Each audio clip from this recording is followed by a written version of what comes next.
Mesdames, Messieurs, bonsoir. Amoureux du sport, je vous souhaite la bienvenue sur le plateau de la Grande Team. Ravi de vous retrouver en ce début de semaine pour notre rendez-vous sportif quotidien. Et bien sûr, avant de démarrer, je vous invite à suivre le sommaire. On y va. Nouvelle semaine, nouvelle énergie. Au sommaire de ce premier numéro de la Grande Team de la semaine. Le tour d'horizon de l'actualité d'ici et d'ailleurs, c'est dans LGT News. Éléphant, quel réglage pour relancer la machine? On en parle dans l'actu. Bon début de semaine avec la Grande Team sous la houlette de Marie-Christine Begré et son équipe.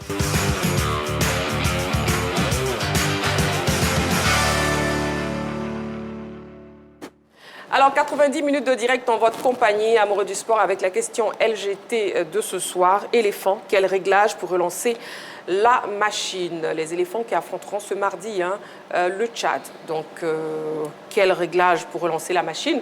Et pour nous joindre, vous avez le numéro de téléphone de la 3, le 27 21 59 93 99. 27 21 59 93 99, toujours précédé de l'indicatif plus 225, bien sûr, si vous nous appelez hors des frontières de la Côte d'Ivoire, soit vous avez la page Facebook de la 3. La Grande Team, c'est votre émission essentiellement sportive où, bien sûr, nous passons au peigne fin l'actualité sportive. Et sur ce plateau, pour ce lundi soir, je serai accompagné de Jean-Philippe, bonsoir. Bonsoir Marie-Christine. Henri-Joël, bonsoir. Bonsoir Marie-Christine. Coach Alain, bonsoir. Bonsoir Marie-Christine. Et José Gatti, bonsoir. Bonsoir, MC. D'accord. J'espère que vous êtes prêts, messieurs.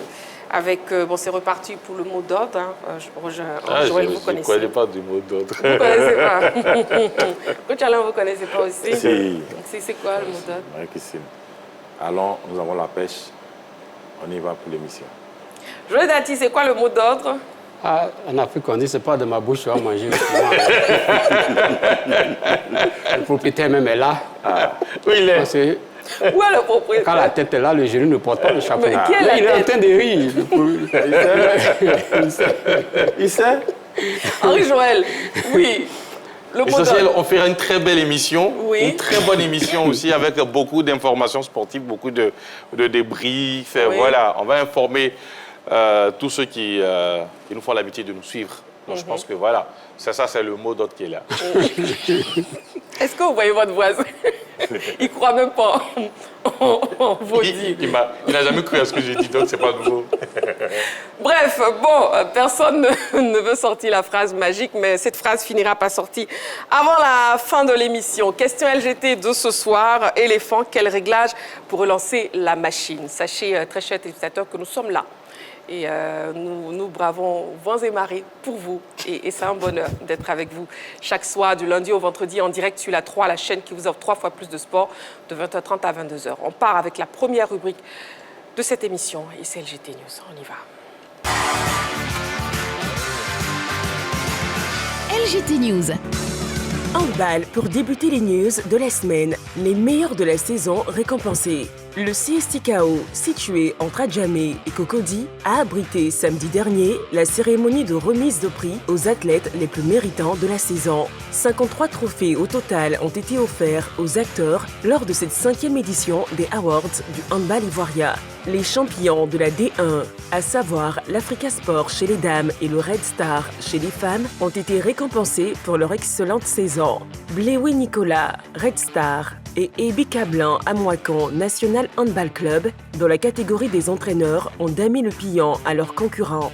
Plusieurs athlètes par poste ont été également récompensés. C'est le cas de Makora Traoré, arrière-gauche d'Abidjan Handball Club, Ngadi Olivier Taki, arrière-centre du Red Star et bien d'autres. Aboubakar Karaboué, le président de la fédération, n'a pas caché sa satisfaction au sortir de cette cérémonie, tout en donnant rendez-vous pour la 6e édition des Awards du handball ivoirien en 2025. Et nous sommes très honorés cette année parce qu'au-delà de la présidente du Sénat qui est toujours à nos côtés, aujourd'hui nous avons pu avoir d'autres gloires, notamment Madame Chantal Compaoré, ex-première dame du Burkina Faso, Madame Oumou Guindo qui est également une de nos très grandes gloires, Madame Namama Fatiga qui est toujours à nos côtés, la Confédération africaine également qui a été à nos côtés. Rallye international SSV Côte d'Ivoire 2024. Sylvain Matonnet et son copilote Cédric Molinier s'offrent la première édition. Débuté vendredi dernier à San Pedro, le rallye international SSV Côte d'Ivoire 2024 s'est achevé à Grand-Bérébi samedi dernier. Une première édition qui a vu Sylvain Matonnet et son copilote Cédric Molinier monter sur la plus haute marche du podium. Au terme de cette épreuve longue de 782 km, cet équipage est arrivé en tête après 1h52 minutes 4 secondes. Gary Chains et Chapalin Benoît ont terminé deuxième avec un retard de 3 minutes 12 secondes sur le leader. Florent Todeschini et son copilote Barral Florian ferment la marche du podium avec un retard de 13 minutes 18 secondes sur le vainqueur. Seul équipage féminin au cours de ce rallye international SSV Côte d'Ivoire 2024. Il faut saluer Rouani Carole et Fanny Kadidiatou qui ont réussi à franchir la ligne d'arrivée. Les pilotes participants n'ont pas boudé leur plaisir lors de la belle cérémonie qui leur a été offerte dans un cadre féerique sur l'une des plus belles plages de Grand-Bérébi en présence des autorités administratives de la commune balnéaire. Les organisateurs, pour leur part, peuvent se féliciter d'avoir gagné le pari de l'organisation. C'est un magnifique parcours, très technique, très piégeux, très mouillé. Plus grosse difficulté dans le SSV, l'eau. Nous sommes très contents de gagner notre premier rallye de San Pedro et en plus de dédier cette victoire à notre ami Pierre Jacquelin. Je peux vous dire que c'est une immense joie pour moi. J'ai espéré et j'ai conçu depuis fort longtemps de pouvoir gagner une compétition internationale de SSV en Côte d'Ivoire. Et ça a réussi, ça a marché.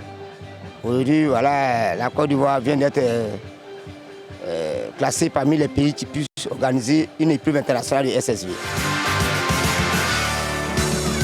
Judo, AG élective, Daboni Seydou rempile pour un autre mandat. Candidat unique à sa propre succession, Daboni Seydou a été réélu à la tête de Côte d'Ivoire Judo avec 100% des voix exprimées. C'était samedi dernier à l'issue de l'Assemblée générale élective tenue dans un hôtel de la place au Plateau en présence des représentants de l'Union africaine de judo, de la Fédération internationale, du représentant du ministère des Sports, du général Lassana Palanfo et bien d'autres personnalités sportives.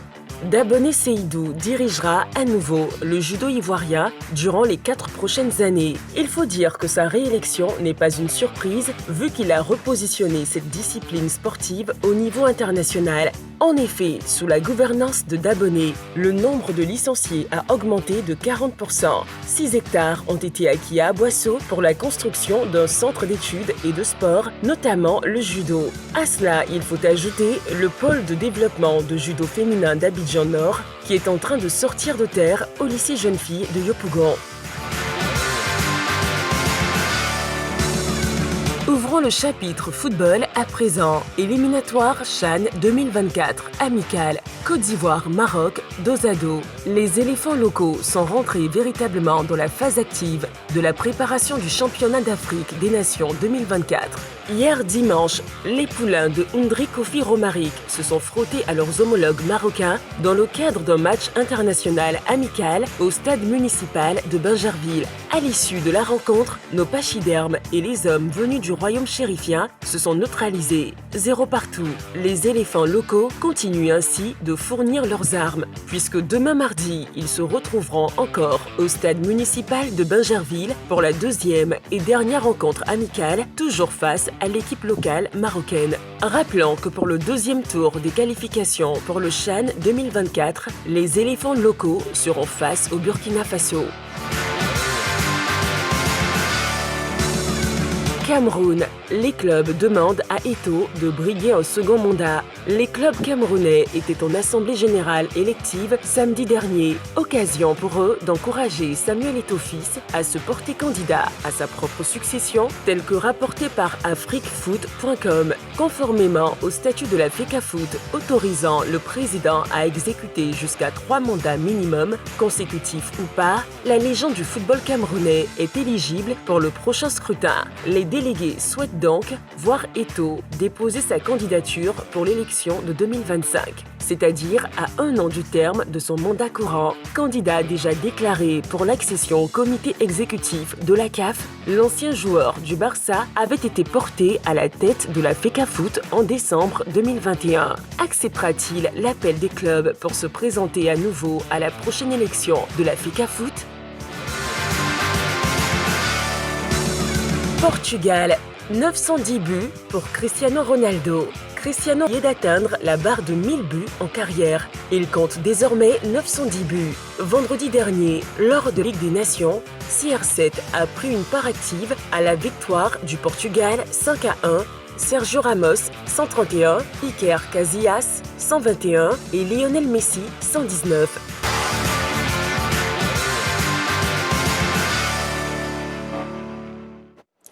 Éléphant, quel réglage pour relancer la machine? C'est la question LGT de ce soir, le 27 21 59 93 99. C'est le numéro de téléphone de la 3. Le débrief des news, on commence avec José Diati. On parle éliminatoire CHAN 2024 avec le coach adjoint Romar. Effectivement, Marie-Christine, après avoir été nommée officiellement, comme entraîneur adjoint de la sélection locale, Romaric a pris officiellement fonction sur le banc avec ce match amical contre les Lionceaux marocains. Un match qui est soldé par un match nul 0-0. Mais il faut dire que cela rentre dans le cadre de la préparation pour le CHAN. La Côte d'Ivoire doit affronter prochainement le Burkina Faso. Moi, je retiens beaucoup plus dans la liste de Romaric, j'ai quelques petits chouchous dedans, notamment Bédi Stéphane. Je pense qu'après son passage en sélection A, je pense que c'est un bon tremplin pour lui pour montrer encore de quoi il est capable. Et surtout, le jeune attaquant de la FAD, Nyanwa Daniel, qui fait entièrement, qui marque beaucoup de buts. Un très bon joueur de la tête. Voilà, donc ce garçon-là, il a une histoire particulière parce qu'il a failli être enrôlé, comme on appelle, au Mali. Sa mère l'avait envoyé au Mali, mais les dirigeants de la FAD ont eu le nez creux en allant le chercher. Il sort de la sélection junior de l'Alfad et aujourd'hui, il porte ses fruits, quoi. Voilà. Donc, ce sont mes deux petits chouchous. Je pense qu'ils vont faire de bonnes performances dans cette sélection. D'accord. José Diati, vous allez bien? Je vais très bien. D'accord. OK. Bon, l'AFAD n'a pas libéré ses joueurs. Effectivement. Voilà, ils ont joué le match de championnat oui. aujourd'hui. Oui, mais ils seront sélectionnés, je pense. Voilà, et puis en soufflant bon coup. Oui, ils seront sélectionnés. En soufflant bon coup, malgré la phrase que Henri Joël ne veut pas dire. Donc, s'il vous plaît, ne soyons pas trop tristes sur le plateau, s'il vous plaît. Voilà, n'est-ce pas, Henri Joël? Oui. Voilà, c'était juste pour voir votre vilain petit sourire à l'écran. Oui, coach Alain. Moi, je pense que dans cette sélection de Romaric, moi, j'ai loué le courage d'un certain joueur, d'un gardien de but, qui a été champion d'Afrique quand même, et puis qui accepte de revenir à l'équipe A'. C'est Bobo Sylvain. Vraiment, il faut être quelqu'un qui a vraiment un mental d'acier. Parce qu'après sa suspension, ça aurait été d'autres personnes, je pense que personne n'allait vouloir accepter revenir encore en A' après avoir été champion d'Afrique. Il a accepté, il a vraiment... Et puis, la chose la plus importante dans ça, c'est qu'il est toujours le joueur qui est le premier aux entraînements au regroupement. Il arrive 1 heure du temps avant même les sélectionneurs, même les autres joueurs. Pour donner l'exemple aux jeunes qui viennent pour la première fois en sélection, pour leur dire que malgré tout ce que j'ai accompli, je continue de servir mon pays et toujours dans le bon sens et toujours dans la discipline. Chapeau à lui. Et puis, revenant sur le match, je pense que Romaric a décidé de faire 2 équipes. Une équipe qui a joué hier vendredi et puis une autre équipe qui va jouer mardi demain. Et une autre équipe qui a joué hier dimanche. Hier, dimanche, pas vendredi. Hier dimanche, s'il vous plaît. Voilà. Dimanche contre le Maroc. Et puis une seconde équipe qui va jouer mardi. Et au sortir de ces 2 rencontres, il va faire le tri pour pouvoir choisir le noyau qui va aller affronter le Burkina Faso. En tout cas, chapeau à lui et courage surtout à Romaric parce qu'il faut que la Côte d'Ivoire se qualifie pour ce CHAN. En tout cas, les éléphants locaux qui sont rentrés véritablement dans la phase active de la préparation du championnat d'Afrique des Nations 2024. Et bien sûr, ils ont affronté le Maroc. Oui, Henri Joël. Oui, une large liste pour Romaric, pour commencer, le temps de bien observer, mais je veux apporter quelque chose de plus précis. Il est le sélectionneur de l'équipe A'. Il n'est pas adjoint. Mais selon l'information qu'on a reçue, qu'on a lue ici. Et même on a eu à échanger pendant le voyage avec l'équipe nationale en Zambie, on a eu échangé avec le président de la fédération qui a donné la précision. C'est vrai que ils ont donné la possibilité à Faye de décider, de choisir. Mais le sélectionneur de l'équipe A', c'est bel et bien Ndri Kofi Romaric. Henri Joël. Il n'est pas l'adjoint de Faye. Excusez-moi, s'il vous plaît, Henri Joël. Officiel. Je pense que José Diati me rejoint largement. On a lu un communiqué officiel dans la grande team ici. Et c'était bien inscrit noir sur blanc que l'entraîneur Kofi Romaric Ndri est entraîneur adjoint. Qui travailla aux côtés Donc nous, on débat, la communication n'est pas bonne en fait. Non, justement, mais la précision a été faite. C'est pour cela que je porte à donc le communiqué doit être refait alors. Ok, peut-être la fédération refera. Sinon, après avoir échangé, voilà, le sélectionneur de l'équipe A', c'est Ndri Kofi Romaric. Et c'est lui qui aura la lourde tâche de qualifier notre équipe. Alors, pour revenir à son groupe, quand même, c'est un groupe assez large où vraiment, moi, je suis très content de voir certains noms de notre championnat. Il n'a pas pris seulement qu'en Ligue 1. Il est même allé en Ligue 2 avec des joueurs de l'Africa, notamment le plus connu, c'est Bobo Sylvain. Et sincèrement, c'est une compétition à laquelle la Côte d'Ivoire doit participer. Parce qu'aujourd'hui, certains joueurs peut-être n'auront pas l'occasion de jouer avec l'équipe nationale A. Et moi, je pense que c'est leur compétition. C'est vrai qu'on ouvre sur le continent africain pour permettre aussi à ceux qui évoluent sur le continent africain, et je pense qu'il y aura même un quota, hein, c'est pas tout le monde comprendra. Voilà, donc sincèrement, c'est leur compétition. Et la Côte d'Ivoire en a manqué plutôt certaines. Je pense que cette année-là, il faudrait qu'on mette les bouchées doubles pour se qualifier pour le CHAN en 2025. D'accord. Rappelons que pour le deuxième tour des qualifications pour le CHAN 2024, les éléphants locaux seront face au Burkina Faso. Et puis, Cameroun, oui, les clubs demandent à Eto'o de briguer un second mandat. Oui, Samuel Eto'o fils devrait normalement briguer un second mandat après le mandat tumultueux qu'il est en train de passer à la tête de la FECAFOOT. Tumultueux pour quelle raison? Il faut dire que Samuel Eto'o, arrivé à la tête de la FECAFOOT, a quand même bousculé le cocotier. Premier combat, c'est de trouver un équipementier, d'après lui, à la dimension des Lions indomptables du Cameroun. Exit l'ancien équipementier français, arrivé d'un nouvel équipementier également, mais dont, je dirais, simplement le contrat a été rompu dernièrement, et avec la FECAFOOT qui s'est mise en tête de trouver, je dirais, le meilleur partenaire qui pourrait leur apporter le financement nécessaire pour leur compétition locale. Après ce combat concernant, je dirais, l'équipementier, il y a eu celui du sélectionneur national, Marc Brice, où il y a eu cette mésaventure, guillemets, ce gros problème avec le ministère de tutelle, ce qui a amené l'Afrique entière à regarder cet épisode de divers staffs techniques, des rencontres programmées sur divers stades, mais dans cette embrouille, le Cameroun a su faire ce qu'il sait faire de mieux, c'est-à-dire se concentrer sur le football et se qualifier pour les phases finales de la Coupe d'Afrique des Nations. Aujourd'hui, on noterait une certaine accalmie du côté de Samuel Eto'o, suspendu également par la FIFA pour comportement inconvénient lors d'une Coupe du Monde féminine des jeunes. Je dois dire, comme je l'ai annoncé tantôt, que son premier mandat a été tumultueux. On le sent beaucoup plus calme, beaucoup plus serein.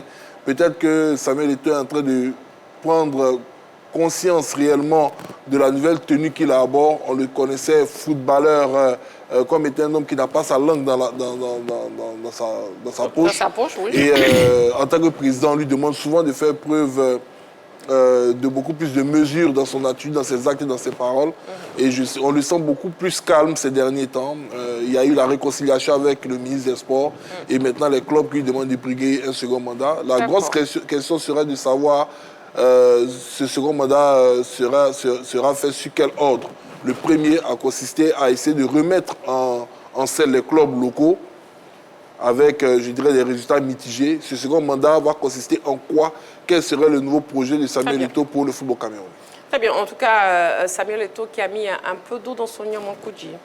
N'est-ce pas, Jean-Philippe? Oui, c'est vrai, il est marié ivoirien, donc sûrement qu'il connaît ce jus de gingembre. Voilà. Il connaît très bien ce jus de gingembre. José Diaty aussi, on connaît. Déjà, je lui demande à chaque fois de mettre un peu d'eau dans son Nyamokudi. N'est-ce pas, José Diaty? Je sens le carton, je sens le carton en train de venir. Là. Voilà, parce que quand on ne met pas d'eau dans le Nyamokudi, c'est très chaud et brûlant. Voilà, la question LGT. Éléphant, quel réglage pour relancer la machine? C'est dans quelques instants. Pour l'heure, on marque une petite pause, juste le temps de la publicité. Vous ne bougez surtout pas, on se retrouve dans quelques secondes. À tout de suite.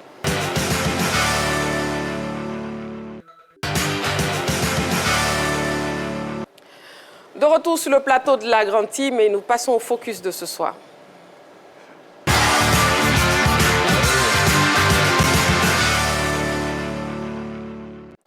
Mais avant, une autre information complémentaire pour vous. Joueur africain de l'année 2024, Simon Adingra, parmi les 5 finalistes. La Confédération africaine de football vient de communiquer la liste des 5 finalistes pour le trophée du meilleur joueur africain de l'année.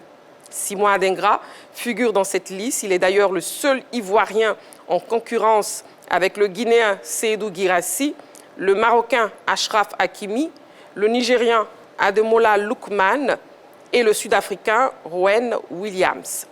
Emes Faye, Konaté Karim et Oumar Diakité figurent parmi les finalistes dans les catégories de meilleur entraîneur et meilleur jeune joueur de l'année.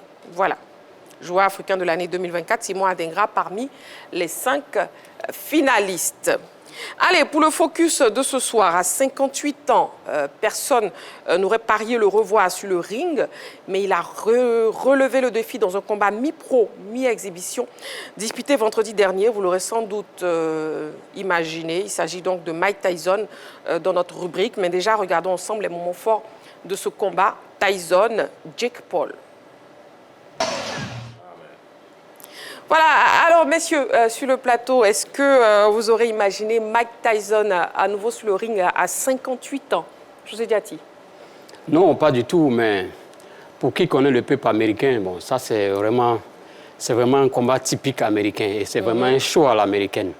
Vraiment, pour moi, c'est beaucoup plus de l'exhibition qu'un combat lui-même. Parce que du point de vue catégorie, bon, un jeune de 27 ans ne peut pas... Un jeune de 27 voilà, ans, peut pas, oui. Peut Notez pas quand que, même, voilà. que Jake Paul a seulement 27 ans. Voilà, il ne peut pas combattre avec quelqu'un de 58 ans, même si c'est Mike Tyson.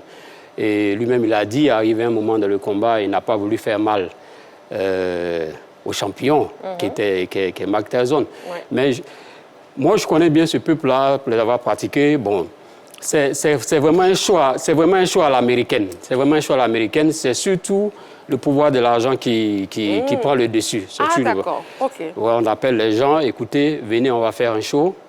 Voilà ce que vous gagnez. Est-ce que vous êtes partant? Et surtout qu'aujourd'hui, c'est un canal qui est destiné au cinéma, qui a décidé la promotion de ce combat. Ouais. Et les Américains, ils ont un style qu'on appelle le pay-per-view.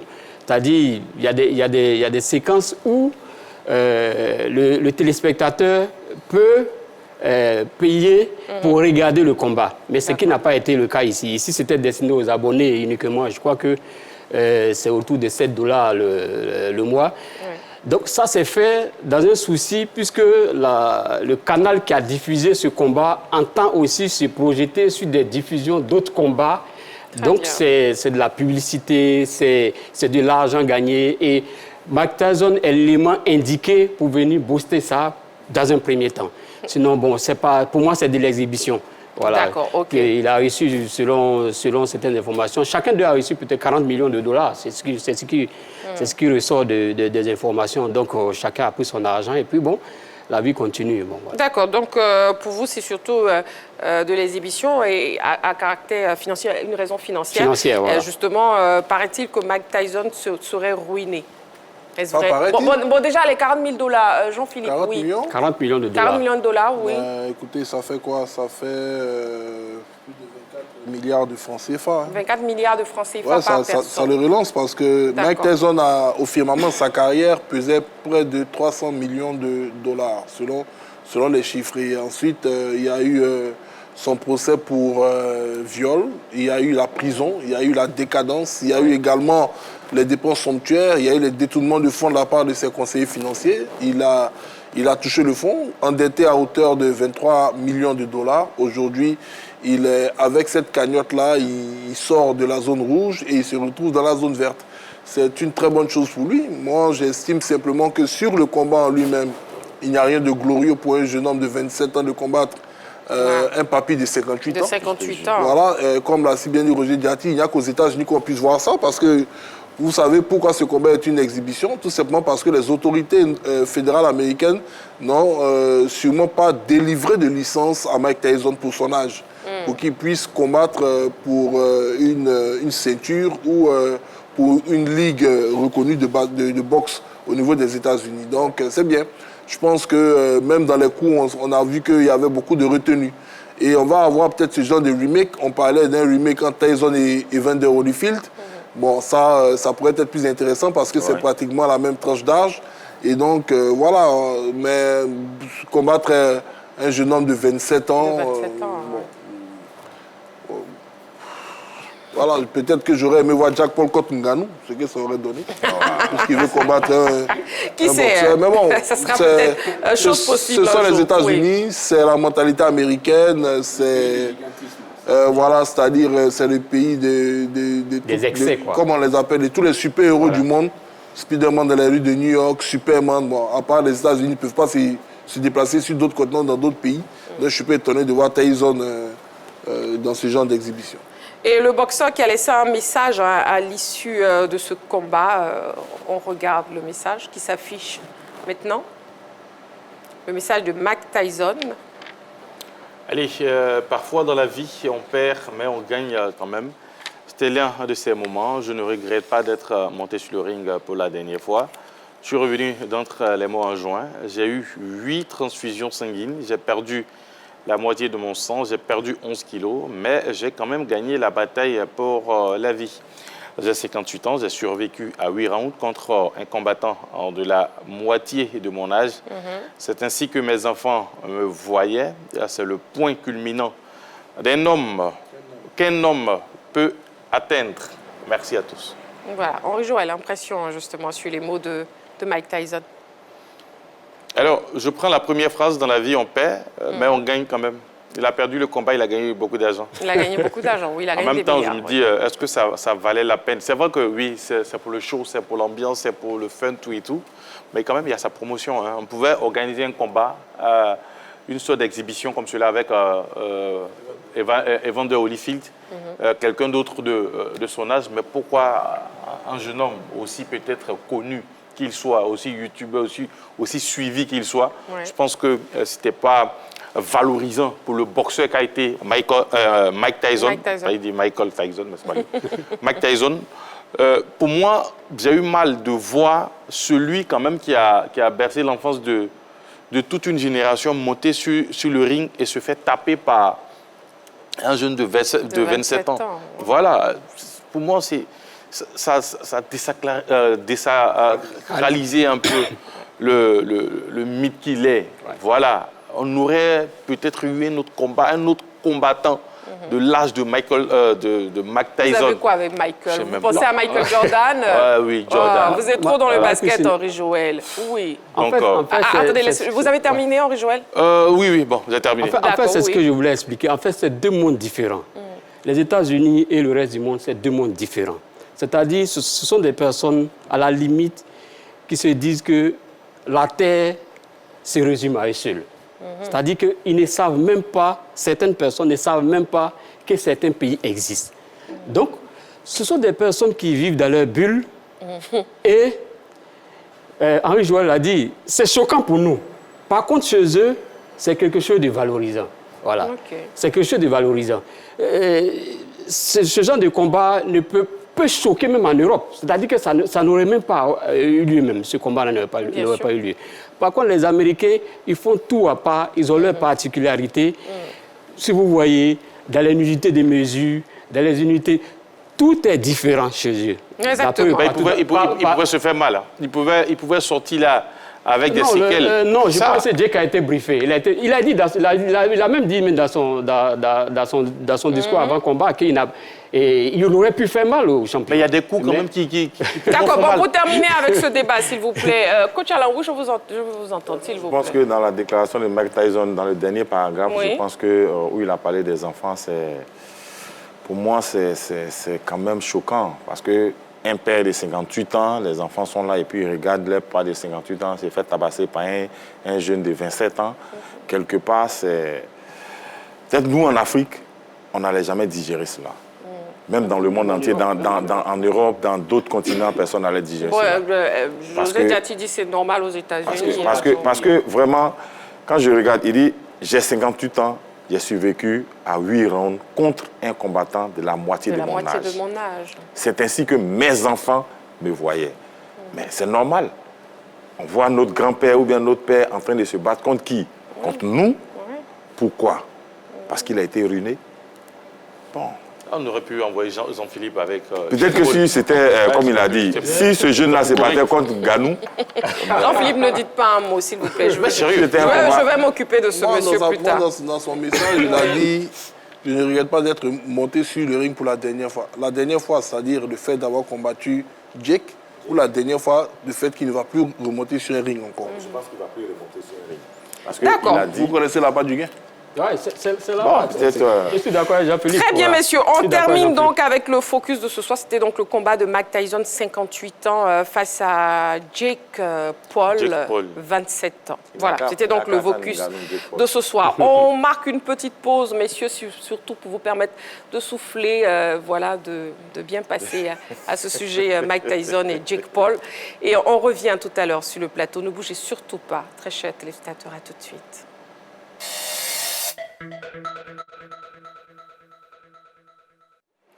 Allez, nous sommes de retour sur le plateau de la Grande Team, en direct bien sûr sur la 3, la chaîne qui vous offre 3 fois plus de sport. Et nous passons à l'actu de ce soir.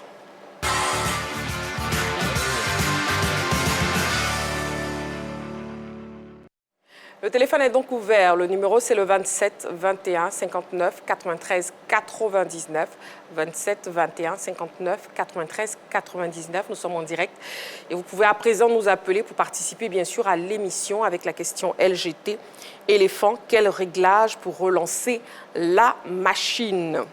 Les éléphants qui restent sur 2 défaites consécutives se doivent de bien terminer les éliminatoires de la CAN 2025 face au Tchad. Quel réglage s'impose au sélectionneur Emes Faé pour relancer la machine? Ce sujet de la rédaction donne les premières pistes de réflexion. On regarde. La sélection ivoirienne va tenter de terminer les éliminatoires de la CAN 2025 sur des notes positives face au Tchad ce mardi 19 novembre au stade Félix Houphouët-Boigny. À l'arrêt depuis la 4e journée avec 2 défaites consécutives contre la Sierra Leone et la Zambie, les éléphants se doivent de retrouver le goût de la victoire avec la manière devant leur public. L'enjeu pour le sélectionneur national, Emers Faé, est de trouver des solutions convaincantes pour relancer la machine. Sur les 2 dernières oppositions, son équipe n'a marqué aucun but et en a encaissé 2. C'est dire que des réglages sont à faire dans tous les compartiments du jeu. Les éléphants étaient déjà qualifiés pour la CAN. La grande question est de savoir si le technicien ivoirien alignera la meilleure équipe possible ou s'il sera tenté de donner la priorité aux joueurs en manque de temps de jeu en sélection. Dans tous les cas, il dispose de l'effectif nécessaire pour former une équipe compétitive. Ainsi, dans les buts, Yaya Fofana a convaincu les plus sceptiques qu'il demeure actuellement la meilleure option au poste. En défense, c'est la grande incertitude. Les approximations et erreurs individuelles dans ce secteur du jeu contre la Sierra Leone et la Zambie ont créé le doute chez les supporters et bien des observateurs. Il reviendra au sélectionneur Emers Faé de trouver la meilleure combinaison possible face au Tchad. Dans le secteur médian, Jean-Eudes Aoulou a effectué un retour convaincant en sélection contre les Chipolopolo. Il mériterait d'être reconduit. Avec lui, il serait intéressant de voir Ahmed Junior Traoré, un régulateur du jeu. En attaque, il importe que le sélectionneur utilise 2 véritables ailiers pour apporter du danger dans le camp adverse et alimenter l'avant-centre. Plusieurs combinaisons s'offrent à Emers Faye dans ce secteur. La meilleure pourrait être Traoré Béni à gauche, Simon Adingra à droite et Jean-Philippe Crasso en pointe. Le football est loin d'être une science exacte et le Tchad a déjà démontré sa capacité de résistance en tenant en échec les Chipolopolo à Ndola et les Leon Stars à Monrovia. Cependant, les éléphants n'ont d'autre choix que de s'imposer devant leur public pour effacer leur récente contre-performance. Avant d'entamer notre discussion, je vous propose, très chers téléspectateurs, de revoir la déclaration du président de la FIF, la Fédération ivoirienne de football, M. Yacine Idriss Diallo, au lendemain de la défaite face à la Zambie.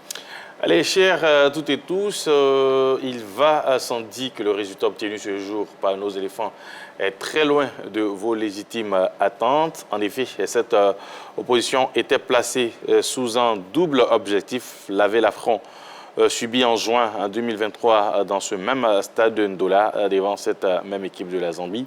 Garder la tête du groupe. Malheureusement, nous avons échoué. L'avenir immédiat nous exige de nous concentrer sur le match qui nous opposera mardi 19 prochain au Tchad, au stade Félix Houphouët-Boigny. Malgré vos légitimes frustrations, je vous invite à retenir que nous sommes qualifiés pour la CAN Maroc 2025 aussi. Je vous invite à venir nombreux soutenir nos éléphants qui vous doivent une prestation digne de leur statut. Nous aurons l'opportunité de célébrer ensemble cette qualification qui nous permettra de défendre notre titre dans un an.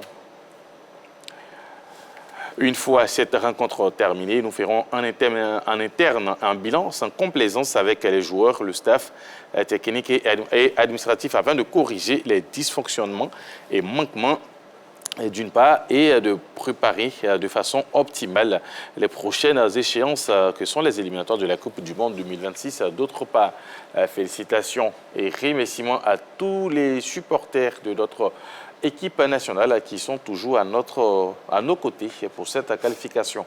À Dieu revient toujours et encore la gloire. Signé Idriss Diallo, président de la Fédération ivoirienne de football. Voilà les propos donc du président Yacine Idriss Diallo, président de la Fédération ivoirienne de football, qui annonce qu'un bilan interne sera fait. Il nous invite aussi à retenir que la Côte d'Ivoire est qualifiée pour la CAN Maroc 2025 et aussi d'aller tous derrière les éléphants demain mardi pour le match Côte d'Ivoire-Tchad. La question LGT de ce soir, éléphant. Quel réglage pour relancer la machine? Éléphant, quel réglage pour relancer la machine? Numéro de téléphone de la 3, le 27 21 59 93 99 et toujours la page Facebook de la 3. Bon, messieurs, je pense que je vais vous poser la question. Quel réglage doit faire le coach Faye face au Tchad pour relancer la machine? Déjà, quel est votre 11? Quel 11 de départ vous proposez? Coach Alain, on va vous écouter d'abord. Écoutez, moi je pense qu'on a certains joueurs qui ont quand même joué des gros matchs en club et puis surtout en Champions League. Il va falloir les reposer. Donc moi, mon 11 de départ que je propose, il y a Yaya, qui est le gardien de but. Ensuite, Guéladoué, latéral droit. Agbadou, Sinali, Diomandé et puis Opéry. On espère voir le 11 de départ du coach Alain. Voilà. Sinali, Diomandé, voilà les 4 que je propose derrière. Au milieu de terrain, Aoulou, qui a fait un très bon match. Il sera associé à Kessier. Et puis devant lui, Traoré Béni. Traoré Ahmed Junior. Et puis devant, je pense que Adingra. C'est votre 11 de départ. C'est mon 11 de départ. Okay, Traoré Béni et puis Bayo Vakoum. Moi, voici mon 11 de départ que je propose. D'accord. Et Henri Joël, oui. Ah ben, j'ai pratiquement le même 11. Ah bon, ok. Sans changer de joueur. J'ai mis Yaya dans les buts. Voilà. Et puis en défense, j'ai mis Sinali et Agbadou Sinali pour sa performance en club en ce moment, parce que ça va très bien. Et puis Agbadou pour ce qu'il a montré depuis longtemps avec Ndika au niveau de l'axe de la défense. Et puis Opéry à gauche. Opéry parce que c'est vrai, en Zambie, il est passé carrément à côté de son match. Je pense que devant le public ivoirien, il aura à cœur de se racheter, de faire un bon match. Donc j'ai mis Opéry. Singo pour lui aussi, pour se relancer, parce qu'il a fait aussi un non-match. Aoulou, je l'ai trouvé bon, je l'ai trouvé juste, je l'ai trouvé correct devant la défense, même s'il n'a pas pris beaucoup d'initiatives, beaucoup de risques. Il a été correct dans son match. Caissier, qui est le patron, voilà, celui qui est capable de jouer à tous les postes, même au milieu de terrain. Oui. Et puis Traoré Junior, pour sa technique, pour ces petites passes entre les lignes. Si je suis maintenant remettre Adengra, qui a joué 45 minutes en Zambie, parce qu'on sait que quand même il a cette force de caractère là qui va lui permettre de se relancer, d'autant plus que ça sera devant son public au Félicia. Et puis Béni, faire confiance à Béni avec son petit gabarit dans les 1 contre 1, les duels. Et puis pourquoi pas Bayo en attaque, parce que dès son entrée face à cette équipe de la Zambie, je l'ai vu beaucoup fatigué par ses déplacements, bien sûr. La défense zambienne. Et d'ailleurs, ce n'est pas lui qu'on a eu l'éclair qui, malheureusement, a été refusé. Donc, voilà un peu mon 11. Mais je ne sais pas pourquoi coach Alain a fait le même 11 que moi. Ah bon, pourtant, vous ne vous êtes pas concerté. Pourtant, on ne s'est pas concerté. D'accord, et puis, je ne suis pas coach en Ligue 1. Oui, c'est ça. Allez, José Diati, bon, j'espère que vous n'avez pas le même 11 que Henri Joël. Lui, il a gardé Senghor, moi, je n'ai pas gardé Senghor. Ah bon, voilà, donc vous n'avez pas tout à fait le même. Justement, c'est pour ça que je dis que c'est mon 11. Donc, je comprends pourquoi vous n'êtes pas coach en Ligue 1, tout simplement. Allez, José Diati, je vous écoute. Bon, moi, ma proposition de 11, c'est Yaya dans les buts. En défense centrale, je garde la paire Indika Agbadou. Tout simplement parce que c'est une paire qui a fait ses preuves. Sur les 5 dernières confrontations des éliminatoires du Maroc 2025, la paire a été alignée 3 fois, elle n'a encaissé qu'un seul but. Les 2 autres matchs où le coach a essayé de changer la paire, notamment en Sierra Leone, avec la paire Bailly-Diomandé, on a perdu le match. Le coach a encore changé la paire en allant en Zambie, en mettant Indika et Diomandé. Oui. On a perdu le match. Pour moi, c'est la paire solide et c'est la paire qui s'entend le mieux. Donc, je garde la paire Indika et Agbadou. Ensuite, je garde Senghor parce qu'il fait toujours de bons matchs. Voilà. Mais sur le côté gauche, je préfère Kamara Ahmed. Kamara. Okay. Hassan Kamara plutôt. Hassan Kamara, oui. Le latéral gauche de l'Udinese. Pourquoi? Parce que pour moi, au Péry, depuis le départ de Ghislain Collin, au Péry, c'est vrai, il est moyen. Pour moi, il est moyen.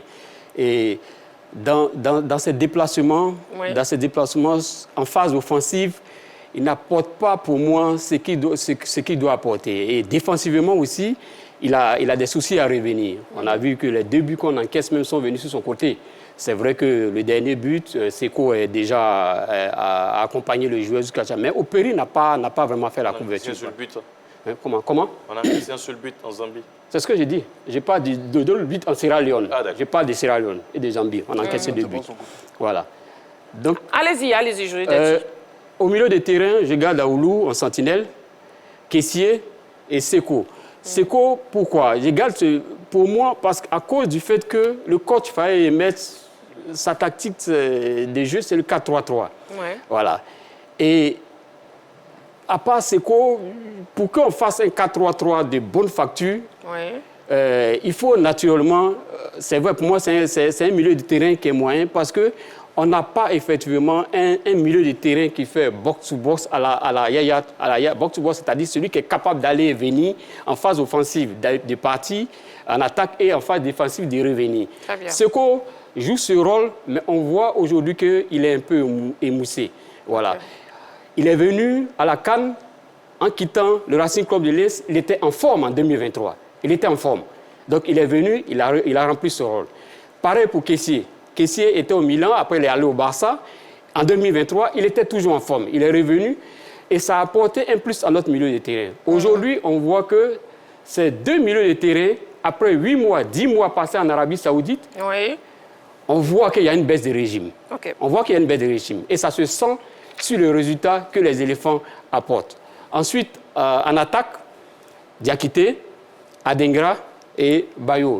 Bayo, voilà. Donc, qui, pour moi, depuis le début, j'avais souhaité qu'on le mette même depuis en Zambie. C'est bien noté. La question LGT de ce soir, n'oubliez pas, très chers téléspectateurs, éléphant, quel réglage pour relancer la machine, le 27 21 59 93 99 et toujours la page Facebook de la 3. Avant d'entendre Jean-Philippe, justement, je vais lire un message sur la page Facebook de la 3. Nous avons Mohamed Koroma qui nous dit « Bonsoir la grande team. Le problème réside dans notre système de jeu en 4-3-3 que nous appliquons systématiquement, quel que soit l'adversaire. Contre une équipe qui densifie son milieu de terrain, nous rencontrons inévitablement des difficultés et perdons la bataille dans cette zone cruciale. À chaque perte de balle en attaque, nos 3 attaquants sont immédiatement hors du jeu défensif, laissant nos milieux et défenseurs en infériorité numérique face à l'adversaire. Les défenseurs se retrouvent isolés et subissent ce déséquilibre sans réel soutien. Peu importe les changements de joueurs, les résultats resteront les mêmes tant que ce système de jeu ne sera pas accompagné d'une animation tactique plus adaptée et cohérente. C'est donc l'avis de M. Mohamed Koroma sur la page Facebook de la 3. Vous pouvez continuer de nous écrire justement sur la page de la 3 ou vous pouvez nous appeler au 27 21 59 93 99. Nous sommes en direct pour vous chaque soir, du lundi au vendredi, de 20h30 à 22h. Éléphant, quel réglage pour relancer la machine? Jean-Philippe, je vous écoute, s'il vous plaît. Ben, écoutez, moi, au niveau de mon 11, bien évidemment, j'ai mis Yaya Fofana dans les buts. En défense, j'ai mis Guela Doué à droite, Agbadou et Ndika au niveau de l'axe central, Christopher Perry à gauche. Au niveau du milieu des terrains, j'ai mis Amani Lazare en position de 6, qui va remplacer donc Serge Jean-Michel ou encore Aoulou. Et devant, j'ai mis Kessie et Traoré Ahmed. Et en attaque, j'ai mis Traoré Beignet, Bayo Vakoun et Evan Gessen. J'estime simplement que sur cette rencontre face au Tchad, on doit donner un autre visage. Et l'autre visage passe par, je dirais, non seulement un état d'esprit neuf, mais une vitesse dans le jeu, dans la transmission de balles. Le commentaire que vous venez de lire tombe à propos par rapport à mon analyse de ce que devait être la rencontre de demain. Le 4-3-3 n'est pas un mauvais système. C'est un système qui est adapté aux équipes qui jouent très vite, qui lâchent énormément rapidement le ballon et avec une grande mobilité au niveau des différentes lignes. Si vous avez un 4-3-3 avec un milieu apathique, amorphe, avec des joueurs qui conservent très longtemps le ballon, il est évident que dans les duels, vous allez être en difficulté. La récupération a besoin de mettre une pression sur vos lignes défensives. C'est un style de jeu, un système de jeu qui est tourné résolument vers l'offensive. Voilà pourquoi j'ai priorisé des garçons très techniques comme Traoré Ahmed et Amani Lazare dans ce milieu de terrain aux côtés de Kessie Franck plutôt que de privilégier des garçons rugueux comme Aoulou qui sont physiques mais qui ont une lenteur dans la transmission de la balle. Et ils ne prennent pas beaucoup de risques également au niveau des longues balles. On s'en est rendu compte en Zambie où c'était Kessie qui était pratiquement le seul à tenter de mettre des balles dans le dos des défenses adverses. Les autres milieux se contentaient des passes courtes et jouaient en fonction des mouvements de leurs coéquipiers alors que ces mouvements n'étaient pas vifs, ce qui permettait aux Zambiens rapidement de faire monter leur bloc, faire pression, récupérer haut le ballon et puis se projeter dans notre défense. Face au Tchad, il faut essayer de revoir ça. Il faudrait qu'on emballe la rencontre et voilà pourquoi j'ai priorisé véritablement 6 joueurs à vocation offensive, c'est-à-dire les 3 milieux de terrain et les 3 de devant, avec beaucoup de vitesse en mettant Beignet et Guessant pour épauler Bayova. D'accord, très bien. Nous avons un appelant, M. Diomandé Mamadou de Sipiloumé, qui est en mission à Mans. Bonsoir, M. Diomandé Mamadou. Marie? Oui, M. Diomandé. Christine? Oui. Bégré, bonjour, madame. Bonsoir, M. Diomandé Mamadou. Bienvenue sur le plateau de la Grande Team. Je perds même ma voix. Pardon. Bienvenue, M. Diomandé. Je salue le tableau. Le tableau montre. Bonsoir. Vraiment, on me commande. Mais notre équipe, c'est notre pays, c'est notre nation, c'est notre drapeau, c'est notre courage. Mais moi, je demande de bientôt une équipe là, face au Tchad, vraiment, je demande à Faye de vraiment penser à cause de Dieu. C'est un enfant chéri, on a trop aimé. Mais si on ne veut pas de son défaut aussi, il va fondre comme du bel quartier au soleil. Et ça va nous coûter très cher. Donc, le temps qu'on dit, on peut Faye, pardon. Nous avons fait honneur. Vraiment, on t'apprécie la Cour nationale, la Cour des Nations. Nous avons fait les 3 étoiles. Maintenant, pour l'écouter, pardon, Faye. Mais monsieur Diomandé Mamadou, quel réglage pour relancer la machine? Bon, le lien pour relancer la machine, Faye n'est qu'à mettre les éléments au milieu qui sont vifs et jeunes, qui sont athlétiques. Parce que chaque fois qu'on a une équipe athlétique, face à la Côte d'Ivoire, vraiment le milieu 4. Le milieu 4, ça, vraiment le milieu 4. Et puis, Opéry, on va faire Opéry, nous, il n'est pas beaucoup voir la vie de Opéry. Opéry, il est bien à droite, et il est bien à gauche, mais vraiment, il est lourd souvent. Il oublie qu'il est. Voilà, donc vraiment, je ne dois pas de mettre les jeunes à cause des sacrifiés pour pouvoir être athlète, athlétique, face au Tchad, comme ça, honneur en Côte d'Ivoire. Mais ça va aller. Au moins, on a porté Oui, monsieur Diomandé Mamadou. Ça ira. Avec la 3, 4 étoiles.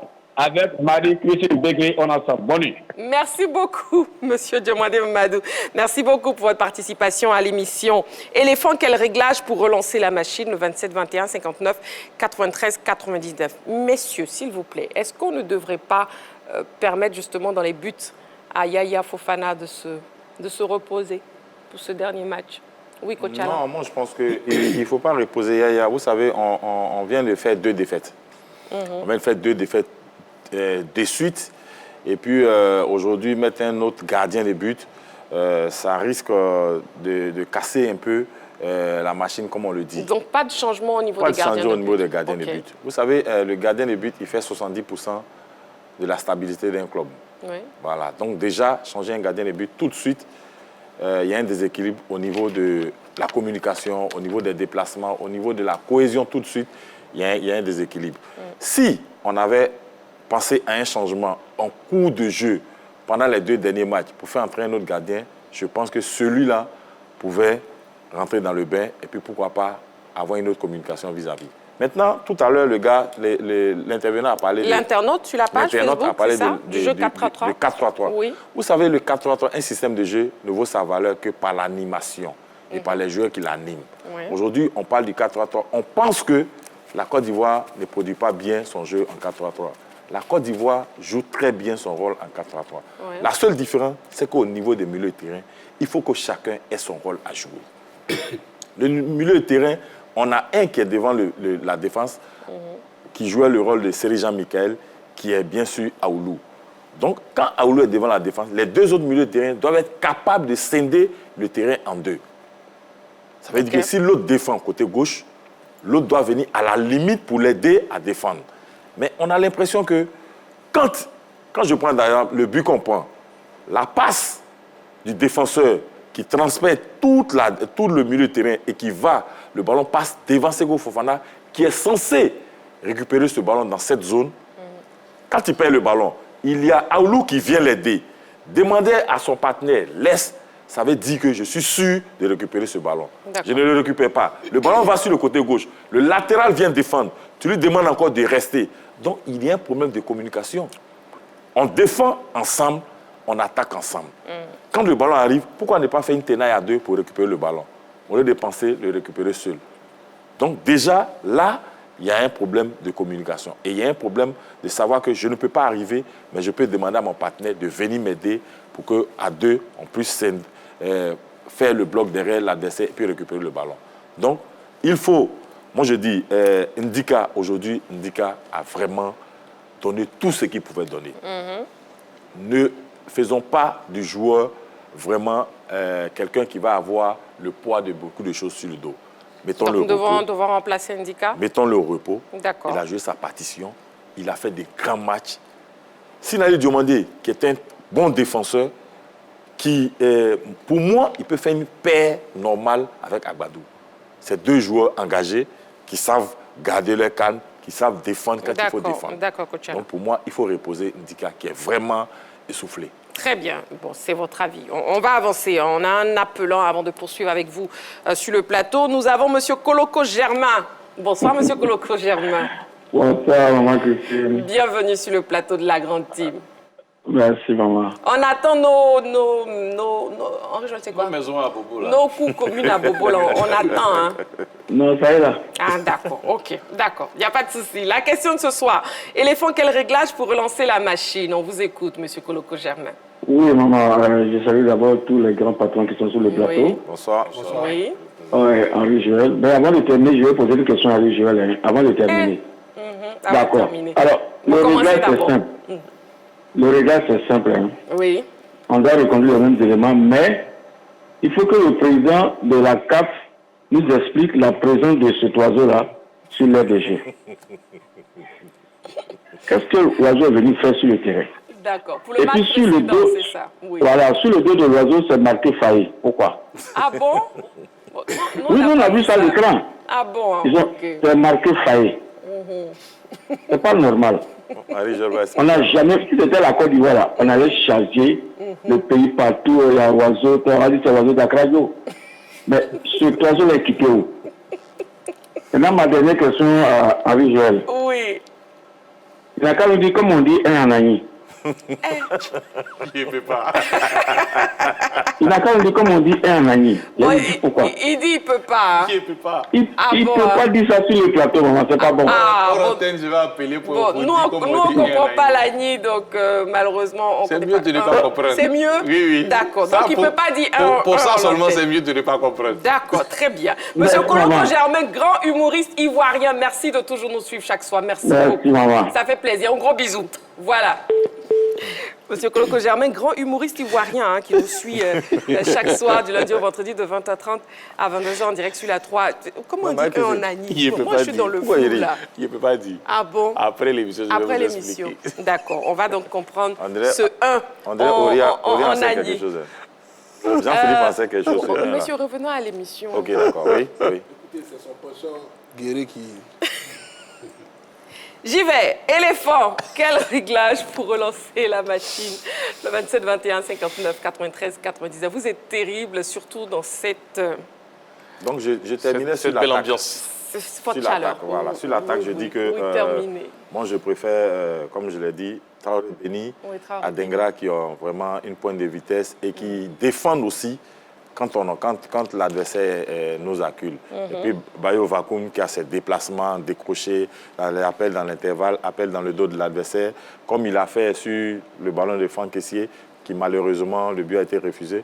Je pense qu'avec tout ça, on pourra vraiment tout de suite mettre de la baraka et puis... Une petite question pour vous, hein, coach Alain, parce que justement, vous êtes en train de parler de Simon Adengra. Est-ce que vous pensez que Simon Adengra a les épaules pour être le leader de l'attaque ivoirienne? Pourquoi pas? Simon Adengra a les épaules pour être le leader de l'attaque. Vous savez, c'est un jeune qui sait quand il faut attaquer et quand il faut calmer le jeu. C'est quelqu'un quand même qui a cette capacité de pouvoir mettre tout le match sur le dos, d'aller de l'avant, de faire la différence et tout de suite de mettre le public d'accord avec ce qu'il fait. Ce n'est pas facile de briller dans le championnat anglais. Avec tous les coups qu'il prend, il arrive toujours à se sortir des situations difficiles. On doit, au contraire, l'aider à mettre cette équipe sur le dos. D'accord. Les éléphants qui sont de retour à Abidjan, justement, ils se sont aussitôt remis au travail. Et comme nous le montrent ces images fournies par les médias de la Fédération ivoirienne de football. On regarde. Ah oui, là c'est ça, il n'y a pas des gars. Je voudrais être reconnaissant. Notre qualité individuelle seule ne suffit pas aujourd'hui, malheureusement.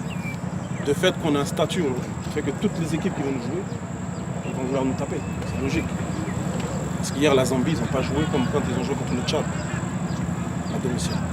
Mais ça, c'est normal.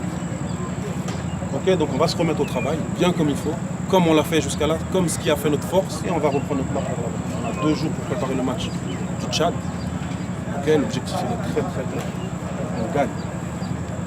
Mais on gagne avec la manière. On gagne en retrouvant cette solidité défensive, cet état d'esprit. Quand on nous regardait jouer de l'extérieur, on disait c'est une équipe. La Côte d'Ivoire, c'est une équipe. Et on faisait peur. On va retrouver ça. On va travailler demain, on va travailler lundi pour retrouver ça. Et mardi, on va faire le boulot. Comme ça, on va se quitter. On va se quitter sur une bonne note. Allez, c'est parti les gars.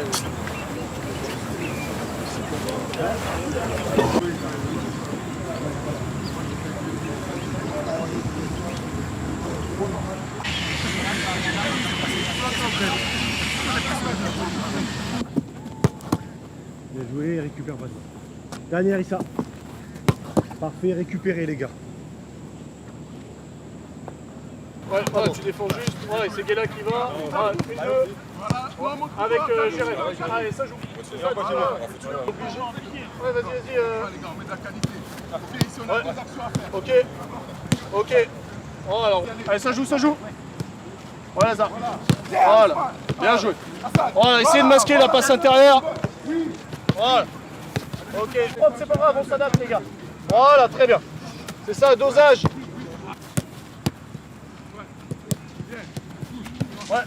Ouais, très bien. Mieux, pied. Voilà. Encore, ouais. Oui. Voilà. Encore un peu, bien joué. Dans le bon timing. Dans le bon timing. Allez. Bien décadré, ok. Va presser, vraiment. Ici, soit je coupe le 1-2, et lui il doit lire, faire prise de balle, et dès qu'il fait la prise de balle, toi tu commences à faire ton déplacement là-bas. D'accord? C'est l'adaptation qu'il y a. Donc on doit lire en fonction de la situation. Ok? Par exemple, fais-lui la passe. Je ferme là. Voilà. D'accord? Après c'est pareil. 1-2.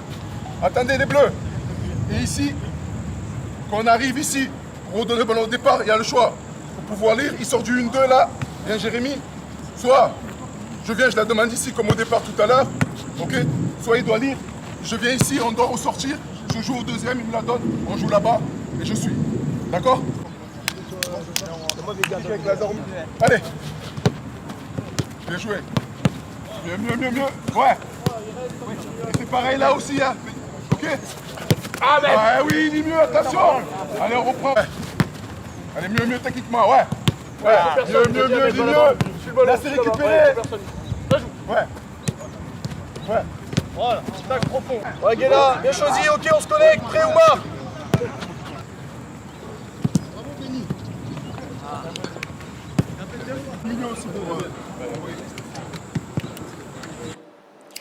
Voilà les éléphants au travail pour le match, surtout de demain, Côte d'Ivoire-Tchad. Et qu'est-ce qu'on peut dire justement, messieurs, sur les propos du coach Faye, Jean-Philippe? Ce qu'on peut dire sur les propos du coach Faye, c'est qu'il veut motiver ses troupes. Il n'est pas du tout content de ce qui s'est passé au niveau de leurs dernières prestations. Il a estimé que l'état d'esprit n'y était pas. Il a estimé que les consignes de jeu n'ont pas été respectées. Et sur cette rencontre-là, surtout, c'est de prendre plaisir, c'est de donner du plaisir de retrouver cet état d'esprit conquérant. Il ne veut pas boucler cette semaine internationale avec cette fausse note. Il se sait très attendu et il sait les Ivoiriens, pour l'instant, un tout petit peu pas du tout contents de leur sélection nationale. Ouais. Et c'est lui qui a fait le choix de ses hommes. Il va devoir trouver les bons hommes pour aligner demain dans l'espoir de battre cette équipe tchadienne. Josué Lati, impression après les propos du coach Faye? Oui, mais ça, c'est le discours classique d'un entraîneur après une défaite. Mobiliser les troupes et puis bon, aller chercher une victoire, surtout que c'est la dernière journée, chercher la victoire pour au moins le statut que les éléphants doivent avoir au niveau continental. Je pense que c'est un discours classique. Un discours classique, d'accord. Ouais. Éléphant, quel réglage pour relancer la machine? La question LGT de ce soir, et bien sûr le public sportif ivoirien s'est exprimé sur la question. On l'écoute. C'est vraiment le 11 quand on a joué contre la Zambie n'était pas déjà bon. C'est déjà pas bon. Maintenant, comme la VAR reconduit forcément nos mêmes pachidèmes, donc je pense qu'il doit s'appuyer, il doit vraiment véritablement leur parler, il doit véritablement leur coacher. Parce que vraiment, on a besoin de victoires. C'est vrai que nous sommes déjà qualifiés, mais une victoire de plus, ça ne sera pas mauvais. Je pense qu'il doit peut-être d'abord aligner Simon Adenga avec, sur l'aile gauche, voilà, avec Ouma Diakité sur l'aile droite. Voilà, et puis essayer d'apporter les réglages. Comme je ne suis vraiment pas dans sa peau, voilà, donc je pense à lui-même de pouvoir faire le nécessaire pour qu'on puisse avoir la victoire. Bon, moi, je pense que le discours du coach sera très déterminant. Parce que les joueurs sont plus motivés. Kessé, il gagne 20 millions, donc il n'a plus envie de jouer. Les autres, là même, là, ils veulent tous aller en Arabie Saoudite pour être représentés. Donc, si le coach ne motive pas les joueurs, là, tu vois que c'est ton. Donc, un bon discours pour motiver les joueurs, pour qu'ils puissent jouer. Parce que le football, c'est la détermination. Les joueurs sont plus déterminés. Quand tu vois les derniers matchs contre Zambie, là, toi-même, tu sens, mais il n'a plus envie de jouer. Tu vois? Donc là, l'école doit faire un bon discours pour déterminer, pour motiver les joueurs à jouer. Sans la détermination, ça ne sert à rien. Déjà, c'est de déjà penser à régler le problème défensif parce que ça fait déjà 2 matchs d'affilée qu'on perd avec la défense qui change d'attitude. Donc il va falloir penser à l'ancienne méthode, la composition entre Indika et Agbadou pour stabiliser encore la zone défensive. Après, c'est un match qui n'a pas vraiment d'influence sur la qualification des éléphants, mais quand même jouer à domicile, c'est très important aujourd'hui, c'est un facteur de confiance. Il va falloir gagner et donner aussi la chance à des joueurs qui ont été appelés en sélection, qui n'ont pas encore eu la chance de se faire connaître. La Côte d'Ivoire, c'est une grande nation et 2 sorties. Et il y a trop de buts encaissés, chose qui n'est pas logique. Et voilà, pour moi, il va falloir essayer d'autres, comme Sinali qui fait son retour en sélection. Parce que là, nous jouons à domicile et c'est un match pas aussi trop capital parce que nous avons déjà la qualification, mais il va falloir se faire respecter. Donc il y a quelques retouches défensivement et aussi offensivement. Parce que là, il voit Baye Vakoum qui a fait son retour et le match dernier, il a bousculé un tout petit peu et voilà. Nous avons été fiers et nous sommes ravis de le voir en retour. Et on espère le revoir encore une dernière fois pour voir ce que ça va donner. MS Faye doit juste mettre l'esprit sprint fight en nos joueurs. Parce qu'aujourd'hui, il y a l'impression que comme on est qualifié, ils ont baissé un peu le bras. Voilà, les bras plutôt. Ils ont baissé un peu les bras. Sinon pas parce qu'ils n'ont pas la capacité de vaincre qui que ce soit sur le continent africain. Donc le sprint fight qui doit revenir, comme la CAN. À partir du moment que le sprint fight va revenir, je pense que peu importe l'équipe qui va se présenter à nous, on va les battre sans faux fuyant. Voilà, sans faux fuyant. On a un membre du public justement qui nous disait que le coach doit faire un bon discours pour motiver les joueurs. Et justement, on a le sélectionneur MS Faye qui est en conférence de presse d'avant-match cet après-midi au stade Félix Houphouët-Boigny. On l'écoute. Le plus inquiétant, on va dire, c'est pas le fait de ne pas marquer. Parce que des fois, vous marquez pas, mais vous vous procurez beaucoup d'occasions. Là, ce qui est un peu plus triste, c'est qu'on se procure pas beaucoup d'occasions. En Sierra Leone, on n'en a pas eu. Enfin, au Libéria, pardon. On n'en a pas eu. Contre la Zambie, à part la frappe de Jean-Phi et le beau but de Bayo, on n'en a pas eu non plus. Donc, je pense que c'est un secteur qu'il faut qu'on corrige rapidement pour retrouver ce qui a fait notre force. C'est-à-dire qu'on était une équipe qui était capable de marquer à tout moment. On était une équipe aussi qui se procurait beaucoup d'occasions. Donc il faut qu'on retrouve nos automatismes offensifs et qu'on soit beaucoup plus fort techniquement parce qu'on a beaucoup de déchets. On a eu beaucoup de déchets sur les 2 derniers matchs. Il faut qu'on soit beaucoup plus juste techniquement et que les joueurs jouent à leur niveau technique pour pouvoir avoir des situations et marquer des buts. Après, on est compétiteur. Moi, je suis mauvais perdant, déjà à la base. Donc quand je perds, c'est très difficile de parler avec moi. Maintenant, ça fait partie du jeu, ça fait partie du foot. Quand j'ai été officialisé, je savais qu'on ne gagnerait pas tous les matchs. Je savais qu'on aurait des périodes où ce serait un peu plus compliqué. Aujourd'hui, on est en plein dedans. On va pas tout remettre en question. On ne va pas tout jeter à la poubelle non plus. On a fait des bonnes choses. Ce groupe a de la qualité. Maintenant, c'est vrai que sur les 2 derniers matchs, on s'est un peu relâché. Et il faut être honnête. On s'est un peu relâché parce qu'il y a certaines choses qu'on ne voyait pas avant dans le groupe, dans la vie du groupe, qu'on commence à voir sur ce rassemblement. Et comme Dieu fait bien les choses, il nous a qualifiés, mais il nous a montré que à partir du moment où vous vous relâchez, vous ne pouvez pas gagner de match. Donc pour moi, vraiment, c'est une très très bonne leçon. Je suis content que ça arrive maintenant, et dans cette situation-là, dans le fait qu'on soit déjà qualifié et qu'on joue un match à domicile au Félicia, qui pour toute la Côte d'Ivoire est un stade emblématique. Et ça fait depuis l'Afrique du Sud, on n'a pas joué ici, il va y avoir la pression. Et c'est très très bien que la pression soit sur nos épaules parce que ça va nous obliger à nous reconcentrer, à nous remobiliser et à retrouver l'état d'esprit qui a fait notre force. En tout cas, nous, le staff, c'est ce qu'on va attendre des joueurs. Et comme je l'ai toujours dit, à partir du moment où il y a des joueurs qui ne seront pas dans l'état d'esprit, ils s'élimineront d'eux-mêmes et ils ne reviendront plus en sélection. Voilà donc les propos du coach Faye. Coach Alain, impression? Je pense que le discours, comme il a dit, c'est un mauvais perdant. Donc là, il a vu que dans le groupe, il y a certains joueurs qui sont relâchés. Et s'ils ne font pas attention, ils ne vont plus jamais revenir en sélection. C'est ce qu'il a dit. Donc moi, je pense que c'est normal. Et puis, il faut tout de suite relever la tête, surtout aux Féliciens, gagner le match pour que les Ivoiriens rentrent chez eux heureux. Et puis qu'on puisse partir au Maroc avec la joie au cœur. Voilà, déjà voyons le point dans le groupe G avant la 6e et dernière journée. Le point dans le groupe G. À l'issue de la 5e journée, déjà, les résultats: Tchad, Sierra Leone, 1 but partout. Et puis, la Zambie a battu la Côte d'Ivoire 1-0 au classement. La Zambie est leader avec 10 points plus 1. La Côte d'Ivoire suit avec 9 points plus 5. La Sierra Leone sur le podium. Et l'équipe du Tchad est éliminée, tout comme aussi la Sierra Leone. En tout cas, n'oubliez pas le match Côte d'Ivoire-Tchad, c'est demain à 16h, en direct bien sûr sur la 3, prise d'antenne 15h. José Diati, la Côte d'Ivoire deuxième du groupe, et pas oui, première. quand on faisait le tirage au sort, c'est pas à cette place qu'on est... Du tout. À partir de la 5e journée, c'est pas à cette place qu'on espérait être. Mais comme je dis, c'est le football.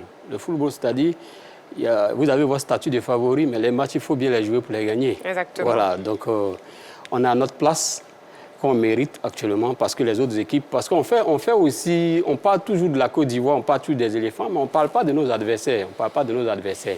On dit toujours qu'on joue mal, mais il faut qu'on se projette aussi pour nous demander est-ce que nos adversaires ne jouent pas bien. Voilà. Je pense que ça aussi, c'est une question qu'il faut se poser. Pour vous, nos adversaires jouent très bien. Et la Côte d'Ivoire on est trop focalisé sur notre sélection, sans avoir regard sur nos adversaires qui viennent nous battre. Voilà. D'accord, ok, bon. Lors de son séjour en Zambie, notre envoyé spécial, justement, qui est de retour, qui est sur le plateau. Bonne arrivée, Henri Joël. Bonne arrivée, Henri Joël. Merci beaucoup. Voilà. Attendu son micro au président de la Fédération ivoirienne de football, Yacine Idriss Diallo. Et donc, on l'écoute.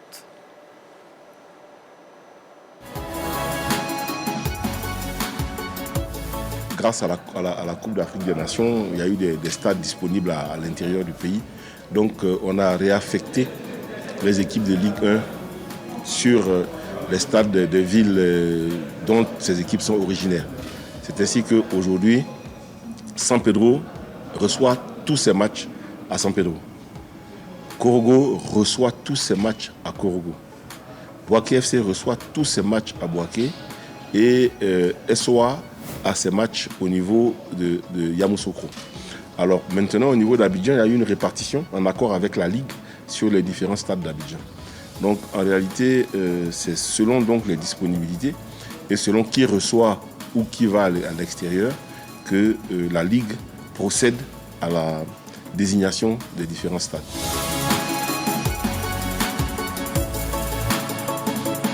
C'est Romaric. Il faut que les choses soient bien claires. La vision que j'ai, la philosophie que j'ai, c'est que les équipes A' et Olympique sont l'antichambre de l'équipe A. Donc pour moi, c'est le sélectionneur des A qui doit proposer les responsables de ces sélections. De sorte que ces responsables-là sont totalement responsables de leur sélection, mais ils sont dans une philosophie de jeu qui répond à la philosophie des A. Pour que si on appelle quelqu'un de ces sélections, il soit tout de suite opérationnel en A.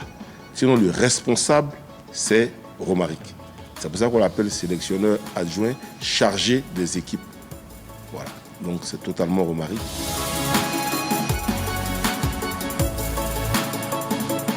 Il y a un appel à la candidature qui sera lancé imminemment, avant la fin du mois, pour le directeur technique national, pour le directeur de la formation au niveau de la direction technique nationale, et puis pour le sélectionneur de l'équipe A féminine. Et donc, on va lancer l'appel à la candidature, les commissions vont travailler là-dessus, et une fois que ce sera fait à partir du 1er janvier 2025, ces 3 responsables seront nommés. Donc le nouveau maillot est disponible. Nous allons d'ailleurs aujourd'hui jouer en blanc, maillot 3 étoiles blanc contre la Zambie. Ensuite, nous allons jouer avec le maillot 3 étoiles orange à Abidjan contre le Tchad. Et à partir de ce moment-là, la collection sera lancée.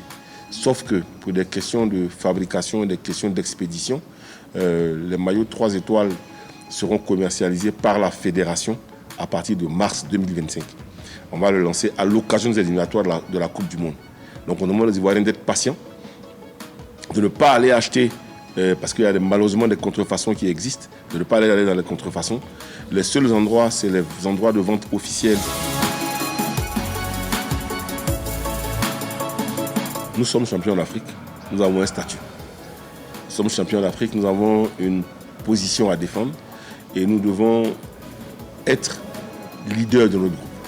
Si vous vous souvenez, quand on a perdu au Libéria et qu'il y avait beaucoup de polémiques, j'ai fait un message pour dire qu'il ne faut pas que les Ivoiriens s'entre-déchirent, qu'ils accusent Pierre, qu'ils accusent Paul, qu'ils chargent. Non, ce n'est pas ça. Il faut qu'ils retiennent que nous sommes leaders de la poule avec 9 points. Et quand on est leader de la poule avec 9 points, la qualification est quasiment acquise. Il nous manque seulement 1 point, alors que nous avions 2 matchs à jouer, dont le dernier match contre le Tchad. Donc, ceci étant, notre qualification était quasiment acquise. Mais notre volonté, c'est de faire en sorte de gagner nos matchs pour que nous terminions premiers de notre poule, pour maintenir notre position au classement FIFA et être tête de série au moment du tirage au sort. D'abord, reconnaissant au Seigneur. La fierté, c'est un sentiment personnel. Mais à titre personnel, je n'ai pas de sentiment. J'ai de la reconnaissance au Seigneur. Parce que c'est le Seigneur qui a voulu que je sois élu président de la fédération. C'est le Seigneur qui a voulu que je sois le président de la fédération qui soit celui qui organise la CAN en Côte d'Ivoire. C'est le Seigneur qui a voulu que je sois le président de la fédération qui gagne la CAN pour apporter la 3e étoile. C'est d'abord de la reconnaissance au Seigneur. La deuxième des choses, c'est la fierté que j'ai, c'est que le peuple ivoirien se soit uni derrière l'équipe nationale. Parce que cette union du peuple ivoirien a créé un mouvement et une unanimité au plan national. Et les Ivoiriens étaient tous ensemble lors de la finale de la CAN. Ils ont démontré que quand on est ensemble, quand on est unis, quand on est solidaire, on peut faire des choses merveilleuses. Et je souhaite que les Ivoiriens soient comme ça en toutes circonstances. Ma plus grande fierté, c'est ça. C'est l'union et l'amour, la joie et le bonheur que j'ai pu procurer aux Ivoiriens à travers ma mission au moment de la CAN. Après, rien n'est terminé, rien n'est acquis. J'ai un mandat qui finit dans 2 ans. Mais il faut que j'arrive au bout en offrant le meilleur aux footballeurs ivoiriens, à l'environnement du football ivoirien, que je puisse mettre le football ivoirien au sommet de l'Afrique. Je l'ai fait à travers, je dirais, l'équipe nationale. Je vais faire en sorte que nos clubs retrouvent aussi des positions importantes et que nos jeunes soient aussi bien positionnés dans toutes les compétitions africaines et mondiales. Il y a encore beaucoup de travail à faire. Voilà, c'était donc le président de la Fédération ivoirienne de football, interviewé par... De football, Jean-Philippe, voilà, interviewé par Henri Joël en Zambie. La grande histoire, c'est terminé. N'oubliez pas, demain, en direct sur la 3, le match Côte d'Ivoire-Zambie à 16h, prise d'antenne 15h. Et nous, on se retrouve juste après pour le débrief dans la grande team à 20h30 en direct, bien sûr, sur la 3. Merci beaucoup, messieurs. Merci, José Diati. Merci, Henri Christine. Merci, Coach Alain. Merci, Marie. Merci, Jean-Philippe. Merci, Henri Joël. Merci. Dans la fraîcheur. Oui, c'est ça. Merci beaucoup à vous, très chers téléspectateurs, surtout. Rendez-vous est donc pris demain 20h30. D'ici là, prenez soin de vous. Et n'oubliez pas, faites toujours du sport.